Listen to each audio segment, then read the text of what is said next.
You're listening to the 702 Gaming Podcast, episode 16. You might be watching it on YouTube.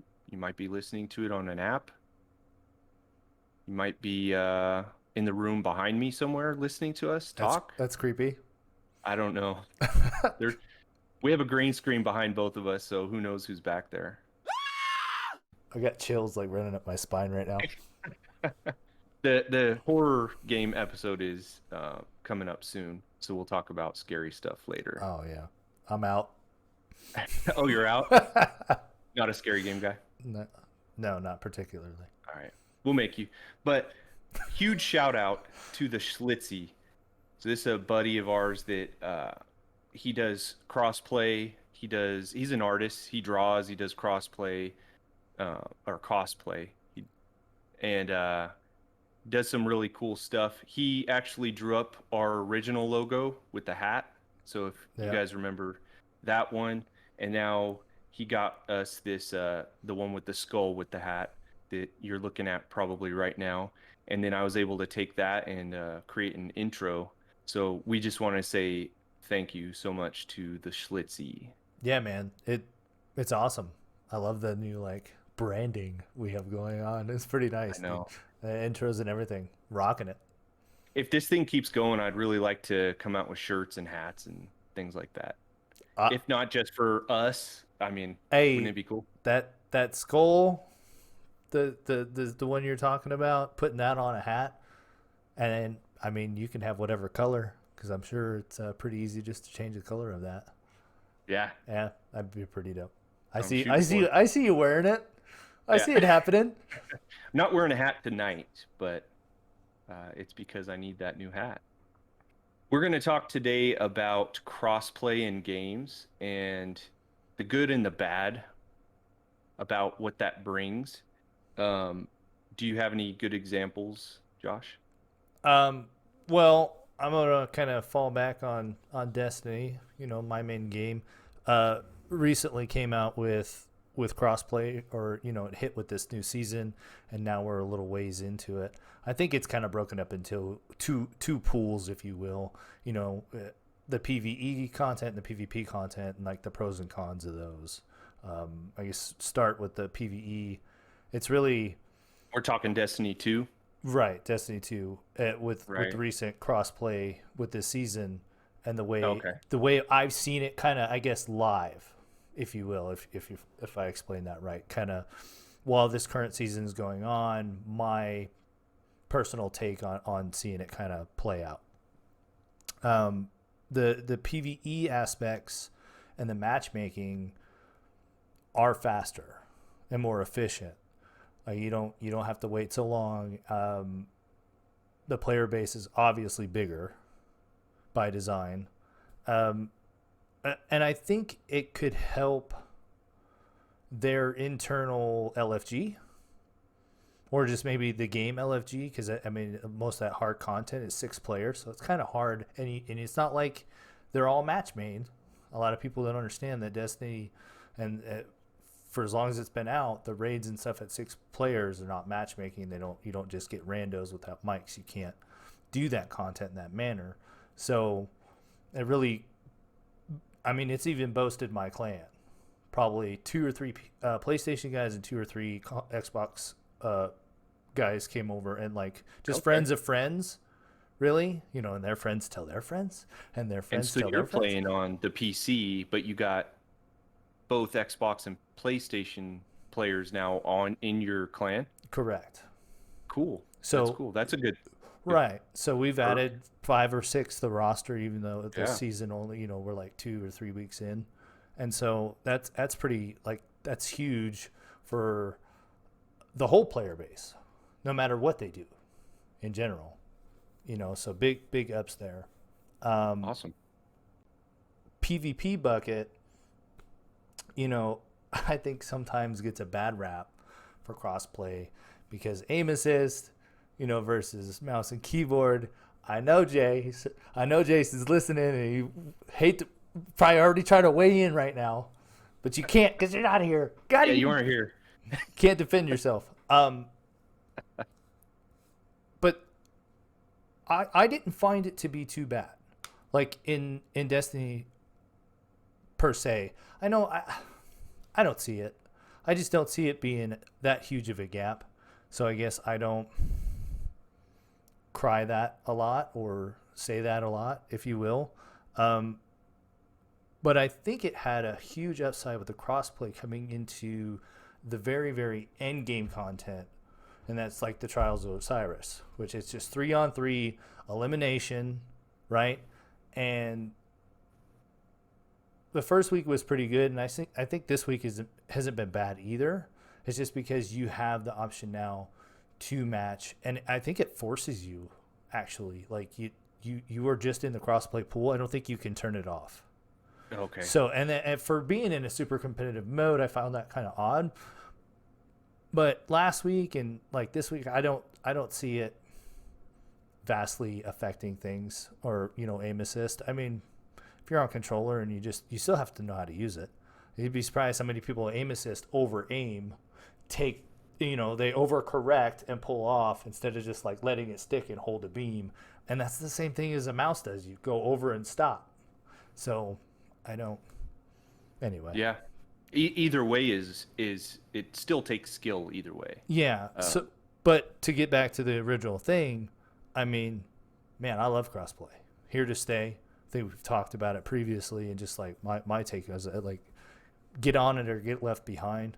Because have you seen waiting times like queues for the multiplayer matches decrease, or have you not really noticed? Was it never a problem in the first place? It's a pretty good player base overall.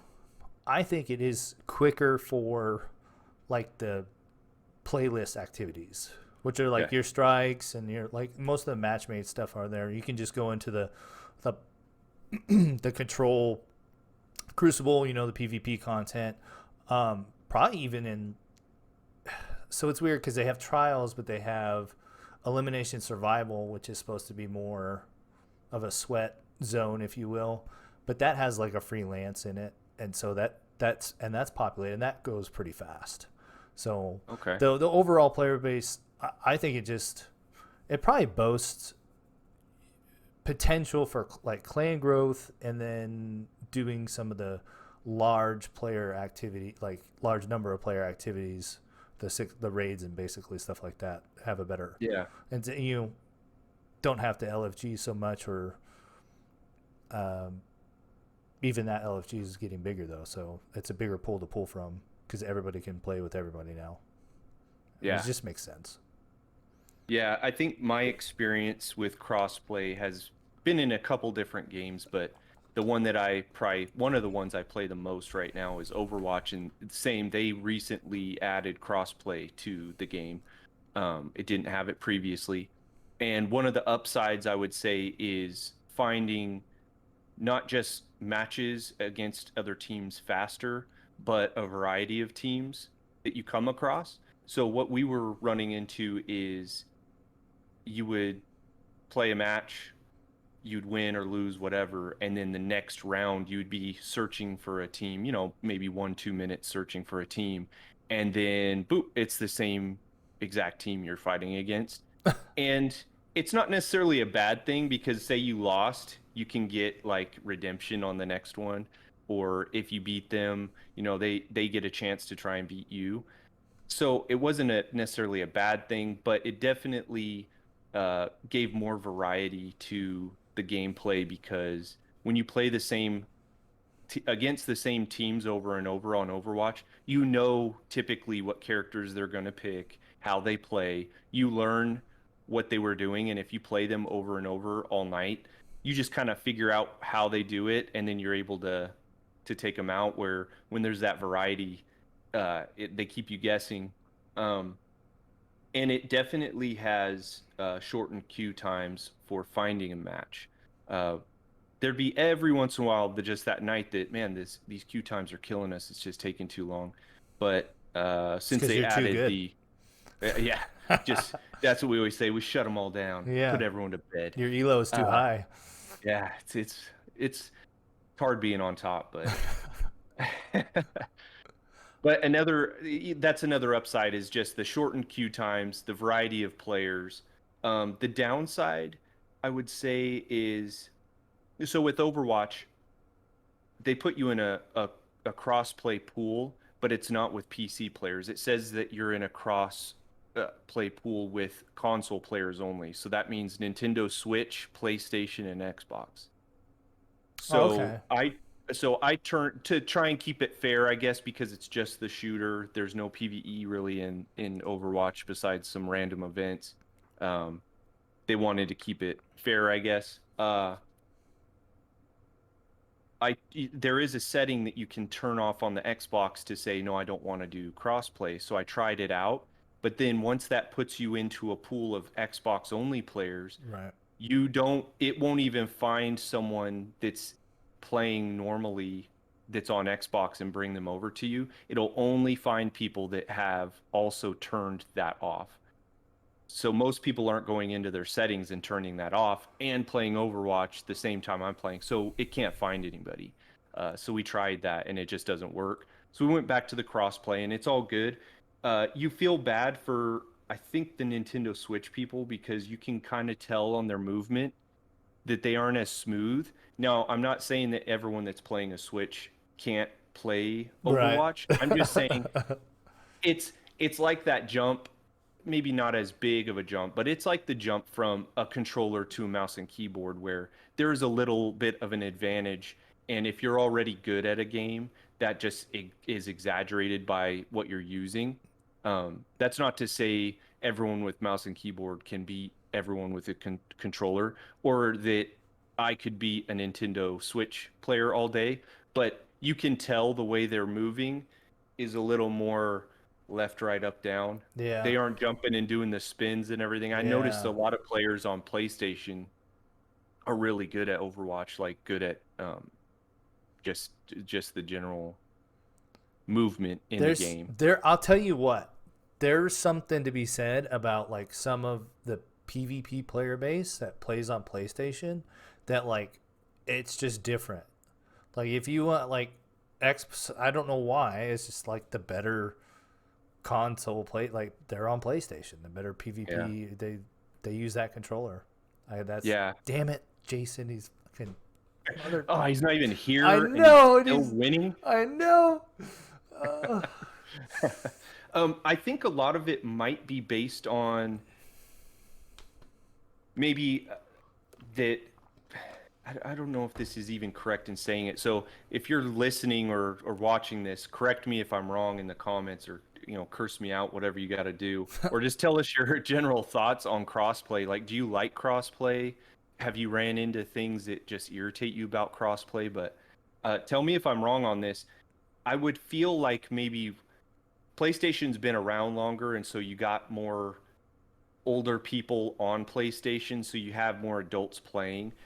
We feel like when we play Overwatch during the day, it's probably younger people that aren't at work, aren't dealing with family stuff. But then, like us, that are older, when you're playing in the middle of the night because the rest of the family's asleep, it's generally older people that you're playing against. So maybe it's because PlayStation has a more mature player base overall. They're better because we noticed that at night people play a lot better than during the day. it's just And the only thing we can attribute to that is maturity or just it. skill No, because with age. I'll tell you. I think that's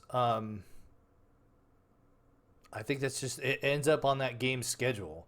So I can say that's definitely the case because like in game trials for Destiny, you see it as the weekend because it starts on Friday and ends on Tuesday's reset. So it's not all week. It's only like it's basically that's 4 days. But um, as the weekend progresses, the matches get a little sweatier, a little tougher, a little closer, right? And then like getting to 7 wins, you got to get. And if you guys listeners don't understand that game mode, it's 3v3 elimination. You have to get 7 wins in a row to go flawless and like get the accolades and get the loot and to go to the lighthouse and all that.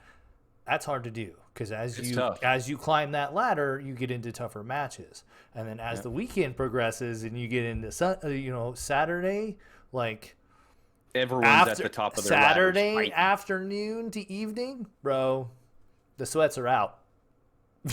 Okay, the sweat Just smells like body odor in that game. Just like sweats. Friday nights aren't too bad. I mean, Friday night people IRL, Yeah. they go out, hang out, do things, great, fantastic. But Saturday night, it's a sweat Yeah. fest, and so it checks out. I mean, you get a bigger player base. It's maybe it's just our era now is just older, still playing games. Like our parents wouldn't do that. I wonder what that statistic is. How many because I don't. Well, what are we gonna do when we're all arthritis out? And how are we gonna do this, man? I'll still game. I don't. Can't stop, won't stop. Yep. Sweaty for life. Yeah, right. All right. Well, let us know in the comments if you guys agree with us or if we are stupid. I mean, let's talk about. I don't want to be stupid. Keep your comments They to can yourself. tell me, it's fine. Oh, okay. Yeah. Say something It will nice hurt or our don't feelings. say anything at all. That's right. Listen to your parents. Let's talk about some memories growing up, as far as just something that kind of is near and dear to your heart, or just something you really look back on fondly on gaming that you just always remember. I'll start off with sort of two sides to the same coin of gaming.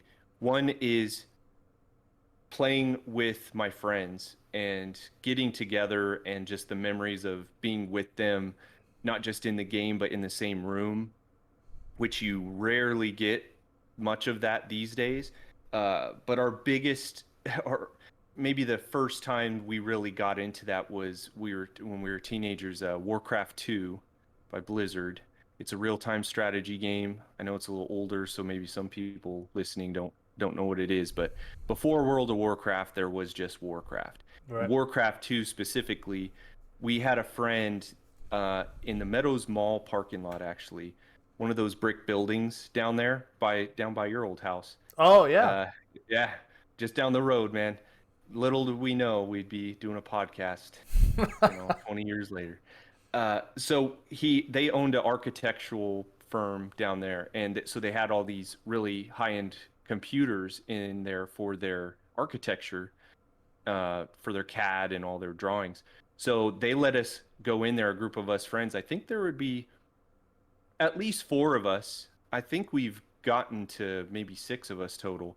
And they would unlock the doors for us at night, and we would go in there, and we all had Warcraft 2 downloaded on all the computers, and they're on LAN, and we would just do 2 teams or a free-for-all and just go at it all night until the secretary came in to work the next morning, and she'd come in, and I'd have to log off of her computer and let her get back to work. Oh my God, that's awesome, dude.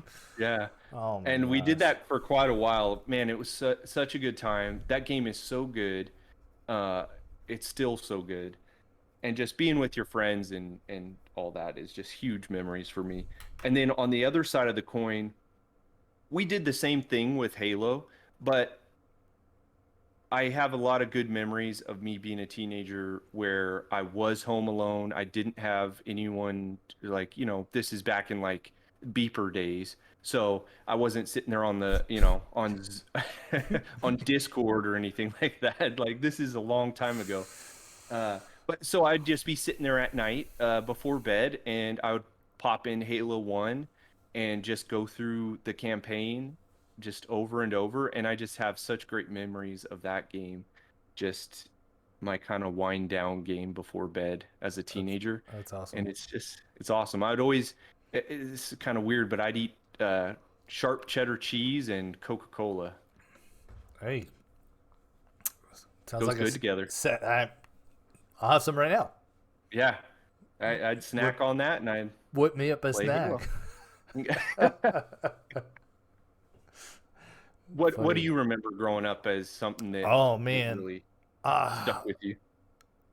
I guess I feel like my first instinct is like Christmas times and opening like Nintendo stuff, like getting the Super Scope when that came out. I'm pretty sure that's one of the few things that like we got as a family, right? Because at the time there was like 5 of us in the house. Um, Unboxing that, and then playing with that, and it was like everybody played with it, Christmas morning. So those gaming times were great for me, and I'll do a shout out for Jason again. Mortal Kombat was another one that kind of was like a Christmas gift game, and like everybody would play. We were all doing matches, like even mom and dad were going at it. So, So did you have that on Sega or Nintendo? uh, Mortal Kombat, Yeah. the Super Nintendo. Okay. Yeah, Isn't that the one that they wouldn't allow them to do the blood? I, It was on Nintendo, I think. I remember Nintendo there was being like, "This is a little fatalities, too or it was adult." like it was maybe. I think it might have been like dry fatalities, or maybe they changed the color or something, didn't they? Yeah, I don't know. Jason will know. That's for Jason, him. hit us up in the Yeah, comments. yeah, he'd have to let us know. I'm not the buff on that or anything. But like in you're talking about going to the, I guess, architectural building and doing the LAN part on their computers. Like, it made me think of when we were in high school and we went to Mary Kay's, and that was over by the Q Club, down the street from like our high school. And it was just, and we would go there in a pack, right? 5, 6, 7 of us, and just take over that arcade. So those are amazing memories, and we would stay there all night, like be tired for class the next day. They had, and it was playing arcade games more or less.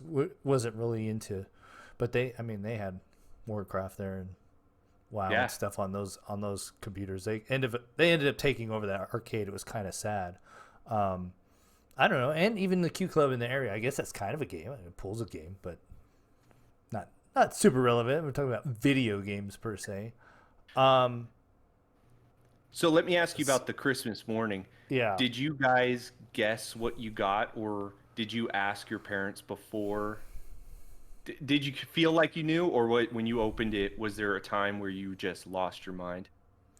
I think we were young enough to not like really know what it was. My older brother Steve might have.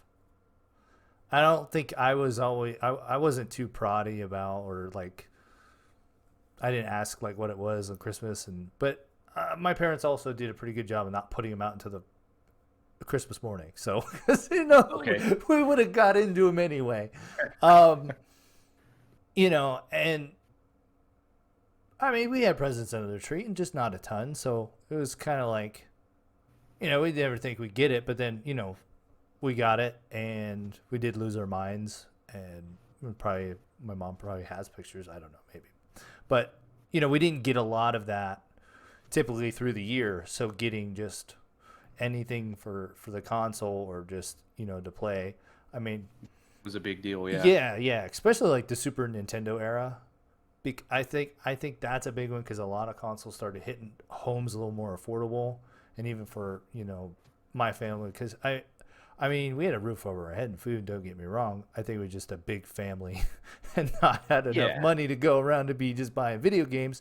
And our parents didn't really understand games like we do, or have the passion for them. And that, I guess, that dates us now.